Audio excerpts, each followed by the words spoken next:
While there's been so much attention being paid to these big name free agents, bringing in Paul George, making sure that all these options are on the table, the Sixers still took care of what is right, as Tyrese Maxey received the biggest bag of his lifetime and set him and his family up for quite the nice life at this short part of his NBA career. And we got this Woj bomb here saying that ESPN sources Philadelphia 76ers all-star guard Tyrese Maxey has agreed in principle on a 5-year, $204 million maximum contract extension. He wanted no player option. He wanted no opt-outs. He's going to be here for the long haul, and rightfully so, because this dude is everything that the Sixers should want from a personality, from a player, from a talent, from a person, whatever you want to word it with Tyrese Maxey, he's every bit of it. And he kind of reflected that about himself in his initial tweet, which quote tweeted just saying, "Leave no doubt, 1% every day." And that has been the motto that Tyrese Maxey has run with since he came into the NBA, and likely even before. He's getting 1% better every day. And you know what? He has done just that. That I think some people are still a little short-sighted in just how good Tyrese Maxey has become. That he was a real deal all-star last year. That in overall averaging 25.9 points per game, 6.2 assists, 3.7 rebounds, shot 37.3% from three, which is a little bit of dip in efficiency from compared to what he had produced in the previous few seasons, but shooting 61% from the corner, which is an absurd number there. 40.1% of his shots all coming from beyond the three-point arc. He showed some areas where he developed as a playmaker, some record assist numbers as he was asked to fill a little bit more of a point guard role than has been the case thus far in his NBA career. And he is the type of player, and I think this is very important, the type of player that guys want to play with, that he's an attractive option from a stylistic standpoint and a personality standpoint. That to me was very telling at last year's All-Star game, how he seemed like the big man on campus. He was the popular kid. It was LeBron James coming up dapping him up. It was other guys coming up saying, "Yo, what up, Tyrese Maxey?" in a way that opened my eyes a little bit. And the Sixers are doing absolutely right by him by giving him this number. And if you needed any bit of the poetic nature of this, it comes on Mike Muscala's birthday. And what we do know by that is that if there is no Mike Muscala, there is no Tyrese Maxey on the Sixers. And the full context there for those who are unaware, as Muscala hitting a game winner in the bubble for the Oklahoma City Thunder that ultimately moved the Sixers draft pick out from being a top 20 protected pick, meaning the pick would be sent to another team, to 21st, where the Sixers ultimately selected Tyrese Maxey, who had no business being on the draft board at that point in time, but the Sixers are sure lucky that he is. And as far as Maxey as a whole, I just want to put in perspective two things. Number one, how bleak the franchise outlook would be if Maxey had just turned out to be a good player. Even if this wasn't a bust of a pick, even if this was a guy that just turned out pretty solid, what you hope for in 21st pick, like a rotational guy, we're talking about likely no longer Joel Embiid on this team. If you want to flash back to the prayer, the hope, we're talking about there's no attraction for a big name free agent. There's no world in which after James Harden did not work, after Ben Simmons blew up, after Jimmy Butler had moved on, that Joel Embiid is still believing. The fact that Joel Embiid himself had crowned Tyrese Maxey the franchise, and then Maxey growing into that nickname fully, is really special to see that being a part of it. And now there is the Paul George addition to fully complete this as the best big three in the NBA. And I also don't want to sell short just the developmental arc that Tyrese Maxey has been on. To take a look at his stats and his growth from a year-to-year basis, we're talking about as a rookie in minimal opportunity, just 15.3 minutes per game, 8 points, 2 assists, shot just 30.1% from beyond the three-point arc on short attempts. And for what it's worth, I think Tyrese Maxey was better than those numbers indicate, that this was prime time in the Doc Rivers battle of not playing young players whatsoever. And he did still show some flashes in the postseason that year.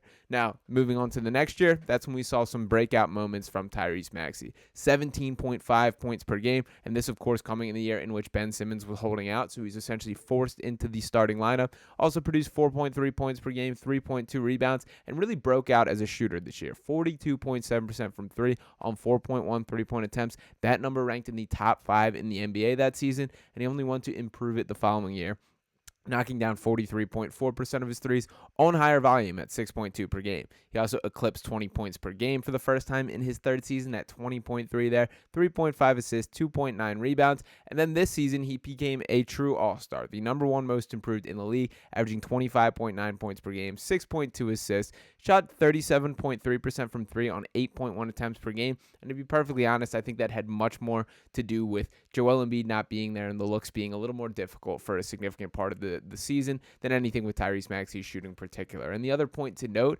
is this is translated in the postseason as well.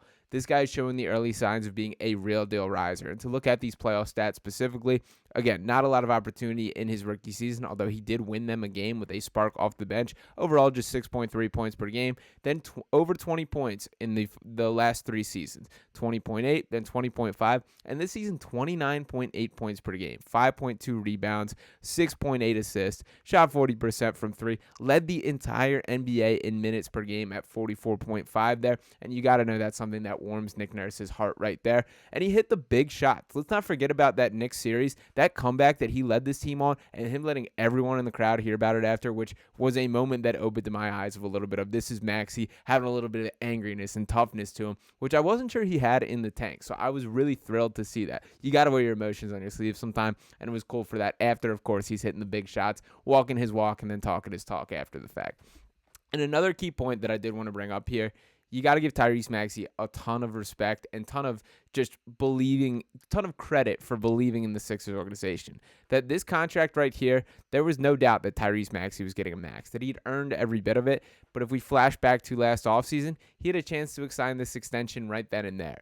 And Maxey and Morey talked, Maxey and his representation, Rich Paul of Clutch Sports talked, and they elected that there is a pathway for the Sixers to create this max slot for a player like Paul George and then Tyrese Maxey to sign because of the order of operations of the NBA salary cap, in which Maxey's cap hit was regarded as $13 million. The Sixers were allowed to take in that $13 million, and in the eyes of the NBA salary cap, that's what his number is. And then he signs this massive new deal where he's making $40 million plus a year. That worked out for the Sixers. Now, I don't want that to be overlooked, that most players are just straight up not doing that. That we're seeing more so than ever, and being on full display, both of the Sixers' downfall, such as with James Harden, and at their benefit with Paul George, that these guys prioritize getting their money and being a sure thing. It is a cold world out there, and guys are constantly worried about watching their back and getting screwed by different opportunities. Maxey showed that trust, and ultimately now there is a real deal championship contender built with him as one of the pillars, which is a great thing. Now, in the long term here, this also is great news. This changes a lot from the Sixers' perspective because as much as I am thrilled about where this team sits right now, Paul George is 34 years old. Joel Embiid is 30 years old with a notable injury history. Tyrese Maxey's presence also opens up a door for the twilight years of these guys' career where maybe they can take more of a reduced role, and this is Tyrese Maxey's team where he is the guy, and maybe Joel Embiid's not leading the league in scoring or putting up MVP numbers, but maybe he is more of this defensive-minded big man who's a monster on the boards and still defending at a high level, and a guy like Paul George who maybe isn't having as significant as a workload as we hope to be the case this year. And it's Maxey's team. And then beyond that, in the post-Paul George and Joel Embiid world, there's still an ability to build a team around this guy that can be very successful. So for Tyrese Maxey, in the short term, he's going to be incredibly important to this championship pursuit. And in the long run, this is Tyrese Maxey's team to an extent. So while we still live in the Joel Embiid era for this point in time, don't sell it short for how impactful Tyrese Maxey is. And I just could not picture a better human being to represent the franchise. Like truly a guy that seems exactly as he is. Grateful for the opportunity, raised right type of family. And you know what? He straight up has earned it on the basketball court. So shout out to Tyrese Maxey and shout out to this Sixers team. We are beginning to see it shape together that as of now we're talking about Tyrese Maxey, Jared McCain, and Eric Gordon as the guards. Kelly Oubre, Ricky Council also in that mix there. We got Paul George, Paul Reed, Joel Embiid, Andre Drummond, and Adam Boner right there. Still a lot of movement still to go down at this point in time. The Sixers still in talks for guys like Reggie Bullock, who I think would be an excellent addition. It does seem like a guy like Kyle Lowry will be back. We are seeing some of the guys elect to leave. No more Nico Batum, who wants to head back to LA, which hurts from the Sixers' perspective, but I certainly respect and am thankful for the half a season that he did spend here. DeAnthony Melton making his way out to Golden State, which I understand, but honestly think it is the right call to let him walk because of what an injury risk that back is, and my concern for him just not being available in the long run there. But for now, the Sixers have the bones of this championship contender, and it is firmly regarded around Tyrese Maxey in the short and long term. So for Tyrese, congrats on the money. You earned every penny of it, and I cannot wait to see where the future has for him. I truly think people are selling short that this guy is likely an all-NBA guard in the short-term future in my mind. So we will see how soon that manifests itself, but I'm ready to buy all the stock I can continue to on Tyrese. I cannot wait to see more of what this Sixers team has in store, and appreciate all you guys for tuning in to hear my thoughts on that right there.